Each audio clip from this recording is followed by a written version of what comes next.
এখন ব্যাঙ্গালোরে যখন শিবির হয়েছিল তখন সেখানে আমিও ৩-৪ দিন রাতে 2টোর দিকে ব্যাডমিন্টন খেলতে যেতাম। খুব ভালো লাগতো, খুবই ভালো অভিজ্ঞতা ছিল। 2টো থেকে 4টে পর্যন্ত ব্যাডমিন্টন খেলো, তারপর 4টের সময়ও চলে যাও, তো কোনো না কোনো কফি শপ খোলাই থাকতো রাত্রি 3-4টের সময়। সেখানে বসে চা কফি খাও, তারপর ব্রহ্ম মুহূর্তে গিয়ে ঘুমিয়ে পড়ো।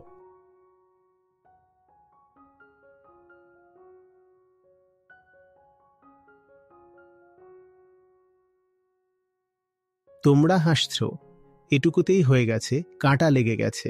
আমি রাতে জাগার পক্ষ নিয়ে বলছি না যে তুমি রাত্রেই জেগে থাকো, এসব কিছু করো, একদমই না। কিন্তু না কোনো উঁচু উদ্দেশ্য আছে, আর না কোনো শুদ্ধ প্রয়োজন আছে বাঁচার জন্যে।